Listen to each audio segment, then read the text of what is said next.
राधा वल्लभ श्री हरिवंश। जुकाम के कारण ना आवाज़ की ऐसी तैसी हो रखी है, तो थोड़ा आवाज़ को इग्नोर कीजिएगा। बेसिकली मैं ये वीडियो इसलिए बना रही हूँ, कल रात को ना सोने से पहले मैंने अपने हस्बैंड को ऐसे ही कहा कि आजकल ना मैं बहुत ज़्यादा निंदा करने लगी हूँ। मैं बहुत ज़्यादा ये करने लगी हूँ कि इस इंसान ने ऐसा करा, उस इंसान ने वैसा किया, और अगर कोई निंदा करता भी है किसी और की तो मैं बड़े मज़े से बैठ के उसे सुन रही होती हूँ। तो ये जो मैं चीज़ कर रही हूँ बहुत गलत है और मुझे निंदा करना अब थोड़ा कम करना पड़ेगा या रोकना ही पड़ेगा। तो मेरे हस्बैंड ने एकदम से कहा, यार मेरे पास ना निंदा पे एक स्टोरी मैं तुझे सुनाऊं। मैंने कहा हाँ जी सुनाओ।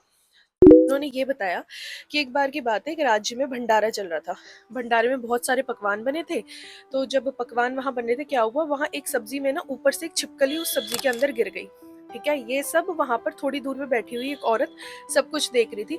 उस औरत को पता था कि सब्जी में छिपकली गिर गई। वो सब्जी भंडारे में बटी। जिन जिन लोगों ने वो सब्जी खाई उनकी तबीयत खराब हो गई। बाद में पता चला कि सब्जी में तो छिपकली मरी पड़ी थी।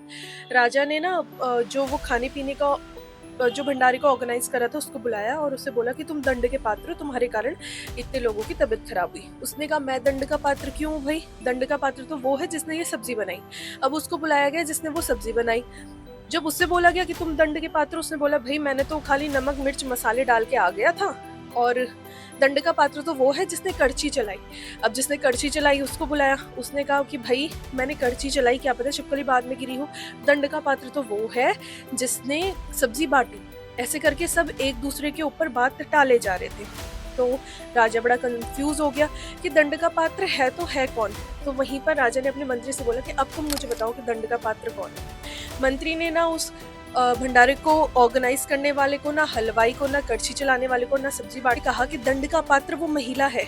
अब वो महिला क्यों है? क्योंकि वो महिला क्या कर रही थी कि सबके पास जा जाके बोल रही थी, अरे कैसे बेवकूफ लोग हैं, इन्होंने ध्यान नहीं दिया, छिपकली गिर गई, इन्होंने कुछ काम नहीं करा। तो मंत्री ने बताया कि दंड की पात्र वो है। और वो क्यों है? क्योंकि इस काम के हो जाने के बाद किसी को इन्फॉर्म करने की बजाय वो इधर उधर जाके निंदा कर रही है। और निंदा किसकी कर रही है? राजा की, भंडारे में काम करने वाले कर्मचारियों की, हलवाई की। इससे बेहतर वो उसी टाइम पे रोक देती कि ये कार्य आपने क्यों करा। और ऐसे ही हम लोग नहीं करते। हमारे सामने जब कुछ गलत हो रहा होता है ना, तो या हमारे सामने कोई किसी की बुराई या निंदा कर रहा होता है, तो हम उसे रोकते नहीं है कि भाई या बहन तू रुक जा, तू हमें मत बता, और तेरे अगर सोच विचार है तो अपने पास रख, हमें ना बता।